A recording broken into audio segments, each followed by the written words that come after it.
Tweet भी किया है, बिल्कुल तशद्दुद नहीं होना चाहिए, बिल्कुल औरतों का एहतराम करना चाहिए, हमारी सियासत में इतनी रवादारी वज़ादारी रहनी चाहिए, और ये ज़्यादती है जो पहले भी हुआ है वो भी, इससे पहले भी अगर मैं देखे बीबी शहीद के बाद नुसरत भुट्टो पे तशद्दुद जो कुछ हुआ, फिर कुलसूम नवाज पे हुआ, फिर मरियम पे हुआ, फिर जो कुछ फरियाल तालपुर के साथ हुआ, और अगर वो गलत था तो ये भी गलत है, ये कौन कह सकता है? इत्तेहादियों को कहना, लेकिन मेरे ख्याल में जगड़ा साहब को सिंपल कहूंगा, ये अब डिपेंड करता है, हालात ठीक करने की सारी चाबी पीटीआई के पास है।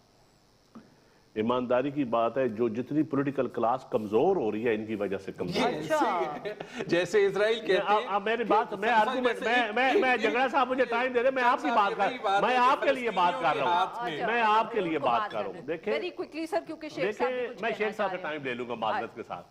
देखिए पॉलिटिकल क्लास, अगर आप डायलॉग, आप इलेक्शन के फौरन बाद भी, हमने तो पीटीआई के पास मैं खुद गया था, हमने कहा था बैठ जाएं, बैठ के बात करें।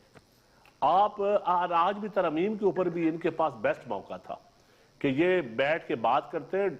जब आपस में बैठते हैं तो कोई चीज़ें 100 ऐसी होती हैं जो टेबल के सामने होती हैं, कुछ चीज़ें होती हैं जो आप ऑफ द रिकॉर्ड भी गुफ्तगू करते हैं और चीज़ें हासिल कर लेते हैं। तो अब भी इनके पास मौका है कि कॉन्स्टिट्यूशनल अमेंडमेंट्स के ऊपर या कॉन्स्टिट्यूशन के ऊपर या 18वीं तरमीम के ऊपर ये हुकूमत के साथ बैठे, हुकूमत के साथ भी अचकज़ई साहब को, मौलाना साहब को इस्तेमाल करके जरदारी साहब के साथ बैठ जाए। कोई कम से कम थोड़ी सी पॉलिटिकल क्लास मजबूत तो हो, हम दूसरों को दिखाने के ये काबिल तो है।